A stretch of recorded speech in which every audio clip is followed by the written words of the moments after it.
آج ہم corporate fraud کی ایک ایسی قسم کی بات کرنے والے ہیں جو اکثر پکڑ میں نہیں آتی: ذاتی خریداری کی اسکیمیں۔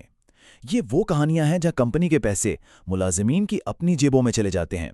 تو آئیے دیکھتے ہیں کہ یہ سب کچھ ہوتا کیسے ہے۔ ذرا سوچیں، ایک شخص جس کی سالانہ تنخواہ صرف $30,000 ہو، وہ کاریں، کشتیاں اور مہنگے گھر خرید رہا ہے۔ یہ کوئی فلم کی کہانی نہیں، یہ ایک بالکل حقیقی کیس ہے۔ تو سوال یہ اٹھتا ہے کہ آخر یہ ممکن کیسے ہوا؟ یہی وہ سوال ہے جس کا جواب ہم آج کھوجنے نکلے ہیں۔ آئیے اس بات کی تہہ تک پہنچتے ہیں کہ وہ کون سے طریقے ہیں جو کسی کو اس پیمانے پر اپنی ہی کمپنی کو دھوکہ دینے کا موقع فراہم کرتے ہیں۔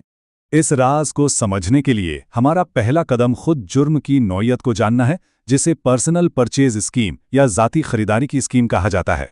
تو دیکھیں، بنیادی طور پر تو یہ سیدھی سادھی چوری ہے، لیکن اس میں چالاکی یہ ہے کہ اسے روزمرہ کے کاروباری اخراجات کے پردے میں چھپایا جاتا ہے، اور اسی وجہ سے اسے پکڑنا اتنا مشکل ہو جاتا ہے۔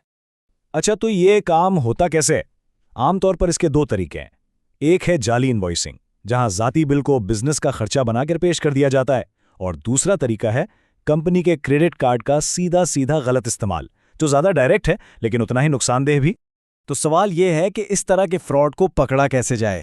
خوش قسمتی سے کچھ واضح اشارے یا ریڈ فلیگز ہوتے ہیں جن پر نظر رکھنا بہت ضروری ہے۔ چلیں ان سراغوں پر ایک نظر ڈالتے ہیں۔ یہ کچھ بڑے اشارے ہیں جن پر نظر رکھنی چاہیے۔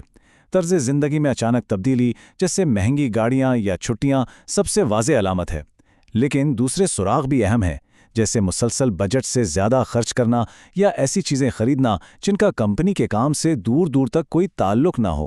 اور ہاں، ایک خاص چال ہے جس پر ہم آگے بات کریں گے۔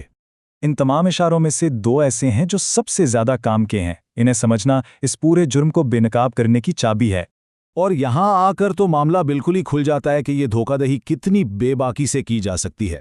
جب آڈیٹرز نے کمپنی کے اخراجات کو کھنگالا تو انہیں قہوہ خانوں، مہنگے کنٹری کلبوں اور لینجری سٹورز پر کی گئی ادائیگیاں ملیں۔ ظاہر ہے یہ ایسی خریداریاں ہیں جن کا کسی بھی جائز کاروبار سے کوئی لینا دینا ہو ہی نہیں سکتا۔ یہ ایک بہت ہی چالاکی والی ترکیب ہے۔ دیکھیں، بہت سی کمپنیوں میں ایک اصول ہوتا ہے کہ ایک خاص رقم سے زیادہ کی خریداری کے لیے مینیجر کی اجازت ضروری ہے۔ فراڈ کرنے والا اس حد کو جانتا ہے اور جان بوجھ کر اس سے تھوڑی کم رقم کی کئی ساری خریداریاں کرتا ہے تاکہ وہ پکڑ میں نہ آئے۔ ٹھیک ہے، تو ہم نے جرم کو سمجھ لیا، اشاروں کو بھی دیکھ لیا۔ اب آتے ہیں سب سے اہم حصے پر۔ آخر تفتیش کار اور کمپنیاں ان اسکیموں کو بے نقاب کرتے کیسے ہیں؟ فراڈ پکڑنے کے سمجھیں دو بڑے راستے ہیں۔ ایک ہے پرو ایکٹیو، یعنی مسئلہ بننے سے پہلے ہی اسے ڈھونڈ نکالنا، جیسے اچانک آڈٹ کر لینا۔ دوسرا طریقہ ری ایکٹیو ہے، جو کسی ٹپ یا شکایت ملنے کے بعد شروع ہوتا ہے۔ دونوں ہی اپنی جگہ بہت اہم ہیں۔ یہ ایک بہت ہی زبردست ٹیکنیک ہے۔ دیکھیں، ہر دکاندار کا ایک مرچنٹ کوڈ ہوتا ہے، جو ایک طرح کا ڈیجیٹل ٹیگ ہے جو بتاتا ہے کہ وہ کیا بیچتے ہیں، جیسے ریسٹورنٹ یا ایئر لائن۔ آڈیٹرز ان کوڈز کے ذریعے تمام اخراجات کو چھانٹ سکتے ہیں اور ایسی عجیب و غریب چیزوں کو فوراً پکڑ سکتے ہیں جن کا کاروبار سے کوئی تعلق نہیں، جیسے کہ لانڈری اسٹور کی خریداری۔ اب جب ہم جان چکے ہیں کہ یہ سب ہوتا کیسے ہے اور اسے پکڑا کیسے جاتا ہے، تو ذرا اس بات پر بھی غور کریں کہ اس قسم کے فراڈ کا اصل نقصان کیا ہے۔ یاد ہے وہ کہانی جس سے ہم نے بات شروع کی تھی؟ وہ ملازم جس کی تنخواہ $30,000 تھی، اس نے 5 سالوں میں $10 لاکھ سے زیادہ کی چوری کی۔ یہ کوئی چھوٹی موٹی چیزیں نہیں تھی، یہ ایک بہت بڑا مالی دھچکا تھا جس نے کمپنی کو شدید نقصان پہنچایا۔